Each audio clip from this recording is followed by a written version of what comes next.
ఈ జిహెచ్ఎంసీ ఎన్నికలు రాబోతున్న సందర్భంగా ఆంధ్రాలో ఉన్నటువంటి చాలామంది మన ప్రాంతంలో ఉన్నారు.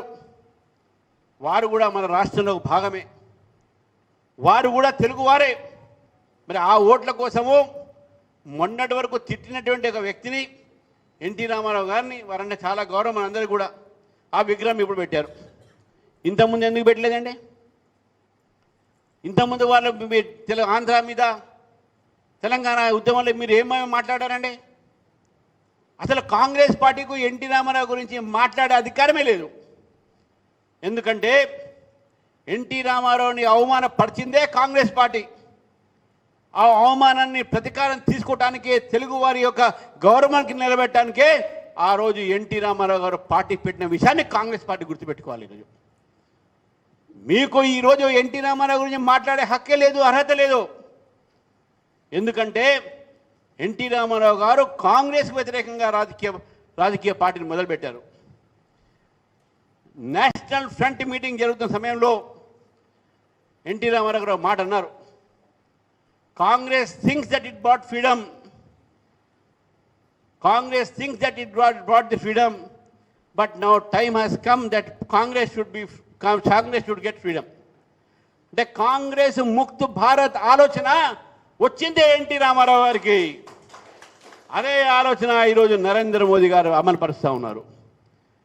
కాంగ్రెస్ ముక్త్ భారత్ అనే ఆలోచన వచ్చింది ఎన్టీ రామారావు గారికి.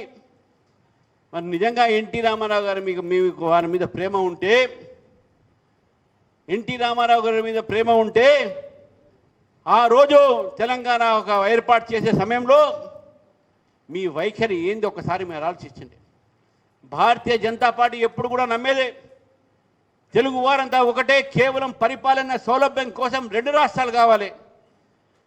కానీ ఏ బీఆర్ఎస్ పార్టీ అయితే, ఏ కాంగ్రెస్ పార్టీ అయితే ఆంధ్ర జాగో భాగో అటువంటి మాటలు మాట్లాడిన నాయకులు మీకు ఈరోజు ఎన్టీ రామారావు గురించి కానీ తెలుగు వారి గురించి మాట్లాడే అధికారం లేదు. ఆ రోజు కేవలం భారతీయ జనతా పార్టీ మాత్రమే తెలుగువారి పక్షాన ఉండి తెలుగు వారికి 2 రాష్ట్రాలు కావాలని అంటూ ఎన్టీ రామారావు గారిని గౌరవించినటువంటి వ్యక్తి ఆ రోజు నరేంద్ర మోదీ గారు మాట్లాడడం జరిగింది. కాబట్టి ఈరోజు ఎన్టీ రామారావు గారు బొమ్మ పెట్టుకొని మీరు ఏదో రాజకీయ లబ్ధి పొందుతా అంటే, ఇటువంటి ఒక రాజకీయంగా ఆలోచన మన తెలుగు వారికి చాలా పెద్ద ఆలోచన. మీ నాటకాలన్నీ కూడా వాళ్ళు అర్థం చేసుకుంటున్నారు. ఈ నాటకాలు ఏం పనిచేయవు. రేపు రాబోయేటటువంటి ఎన్నికల్లో ఏ ఒక ఓట్ల కోసమైతే మీరు ఈరోజు నాటకాలు చేస్తున్నారో ఆ ఓట్లే మిమ్మల్ని ఓడగొడతాయి. ఆ ఓట్లు ఈరోజు భారతీయ జనతా పార్టీకు, కాంగ్రెస్కు పడదు, భారతీయ జనతా పార్టీకి పడుతున్న విషయాన్ని గుర్తుపెట్టుకోవాలి. ఆ రోజు బీఆర్ఎస్ పార్టీ కూడా అదే చేసింది. ఎన్టీఆర్ విగ్రహం గారు రాగానే కేటీఆర్ గారు మొదలుపెట్టారు. అరే నువ్వేంది ఎన్టీ రామారావు విగ్రహం పెట్టేది, నా పేరులోనే ఎన్టీ రామారావు తారక రామారావు ఉంది ఆయన చెప్పుకుంటున్నారు. ఇప్పుడు ఎవరు పడితే వాళ్ళు వాడుకోవటమే ఎలక్షన్స్ రాగానే. కానీ నిజమైన ప్రేమ వీళ్ళకు ఉన్నదా?